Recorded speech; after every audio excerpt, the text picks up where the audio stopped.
Welcome back to the Michael Cohen Show on our continued journey to 250,000 subscribers. We're almost there with your help. So if you like what you hear, hit the subscribe button and more importantly, share with a friend because there's a lot to talk about. So the other day I was watching television and I was watching Ana Cabrera on MSNBC. And she had this prosecutor by the name of Berit Berger. She's a former federal prosecutor and she was on the show to discuss Trump's federal cases, specifically the January 6th case. And to be honest with you, I really liked what she had to say. She went very, very deep into something that many people were upset when I said it, the lack of accountability that Donald Trump will ultimately face as a direct result of winning the presidency. Here's the clip of them discussing, for example, the statute of limitations on Trump's case. Again, one of the reasons, unless they told it, one of the reasons why I continue to say that Donald Trump will never be held accountable for that case. Not to mention the fact that Jack Smith has just dismissed it. Let's play the clip. At least 2 refiling charges after Trump's out of office. But do you see realistically 4 years from now, Trump's 82, he's out of office, that prosecutors will revive this case? Yeah, so the special counsel did dismiss these charges without prejudice, which means he keeps the door open, like you said, to potentially filing new charges in the future or continuing these. I think there's really 2 main issues. The first is the statute of limitations. It would have to be told. Smith's filings did not say anything about the statute of limitations, did not weigh in one way or the other, whether these would be told during that 4-year period that the president is in office. But the second issue is a practical one, and that's that criminal cases usually don't get better over time, right? Witnesses' memories fade. Sometimes witnesses become unavailable. So I think the typical logic is that if you can't prove a case or you can't bring a case right now, you're not going to be in a better position to do so 4 years from now. And so when I said it, maybe not as eloquently as Berit Berger did, so many people got angry at me. And they're like, why are you saying this? Why should he not be held accountable? And the reason that I say that is exactly as Berit just explained. If you cannot bring that criminal case today, imagine what it's going to be like in 4, 5, 6 years, because you think that Trump isn't going to delay those cases if in fact that they do end up tolling the statute of limitations and they do go ahead and then they reinstitute the action after he leaves the White House, assuming he leaves the White House in 2029? Really? Now, here's a clip of Berit also discussing how the delay, something I have talked about over and over and over again, and not just in this case with Jack Smith and the delay, even in Merrick Garland getting this case started, and even the delays that occurred by Jack Smith, and even the delays in the motions and then the appeals by Trump's counsel. The delays in Trump's case clearly worked in his favor because ultimately the election took place, and in a 1 to a billion chance, the guy pulled off the impossible and he won the presidential election.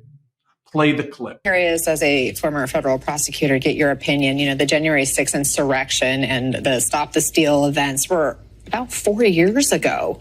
And we didn't have Jack Smith involved in this at all until he was appointed as special counsel in November of 2022. So almost 2 years went by. Trump's strategy of delay has been pretty obvious from the get-go. It appears it's worked. Did Merrick Garland just move too slowly? It's very easy, I think, right now to look back and to answer that question and say, well, obviously, yes, right? Obviously he moved too slowly because we are where we are now. However, I do think in a case like this, precision and taking their time and being extra careful really was part of their duty, right? If you're going to bring a case against a former president for something as serious as an insurrection, you have to make sure that you're getting everything 100% right. And again, this wasn't just the prosecutors not moving quickly. At every stage of the game, there were legal delays, right? With every issue being appealed, every issue, because these were new things that we had never really encountered this type of legal territory before. Everything had to go up to the Court of Appeals, including some issues up to the Supreme Court. So I don't think you can put it squarely on Merrick Garland's plate that this was all his fault.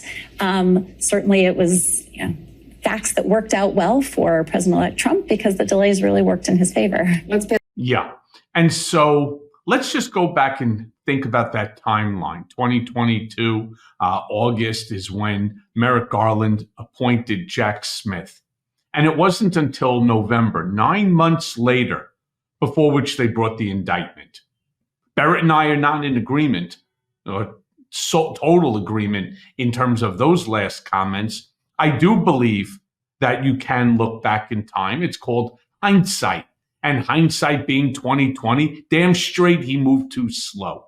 There's no doubt about it. And take the seriousness of the January 6th insurrection. When was the last time you saw a group of people, 25, 30, 40,000 plus people, show up to the Capitol with at least half of them entering the Capitol illegally, causing damage, looking for Mike Pence to hang him, and having an insurrection on the people's house? When was the last time that you've ever seen that? And the answer is you haven't. And so the seriousness of this is what should have forced this case to have moved expeditiously. Don't tell me that you have to be, super sure that you have to go ahead and cross every T and dot every single I and then have more witnesses than what you really need. With the January 6th hearings, you didn't need to have 1,000 witnesses. You didn't even need to have 100. They have emails of conversations going on between people inside the White House and people on the outside. They have so much evidence that's there, 1 million plus documents. How about take 10 people? That's what they could have done. Take in 10 people that you have the documentation on that is so ironclad, right? We call that documentary evidence, and you put the case forward. Instead, they just went on and on and on thinking two things. First, that in order to ensure the conviction, in order to ensure it, you had to have an overabundance of individuals as witnesses. And number two, they never thought that Trump was going to win the election. They didn't think he was going to get the nomination. Imagine that. Imagine that, how they went ahead and they slow walked it. Really slow walked it. And Donald, using delay tactics, which he is the master at. We all know this, the master. The fact that he was able to slow walk it, delay it, and so on. The fact that Jack Smith was slow in the prosecution. The fact that they were slow to even appoint Jack Smith and slow then to bring the indictments. Well, everything fell in line, right? Jupiter aligned with Mars. And Donald Trump won the election. And so that case is now over. And whether it's with or without prejudice makes no difference at this point. They're never, ever going to bring that case back against him. So when I said that he will not be held accountable for either of those two federal cases, he will not be held accountable for the Fani Willis district attorney case. That case is on indefinite. It's not even on the calendar anymore because of the improper behavior between Fani Willis and the prosecutor. The only thing that remains left is Judge Merchan. And if you have confidence that Merchan is not going to dismiss that case, who knows what he's going to do? I don't even want to guess. But if things keep falling in Trump's line, that's another case that'll get dismissed. Sometimes justice delayed is justice denied. And as always, thanks for listening. Hey, everyone. First of all, thanks for watching. I mean, we're going to be posting daily episodes with reactions and talking about politics. We'll be talking about everything, in fact. So please like and subscribe. Join us on this journey.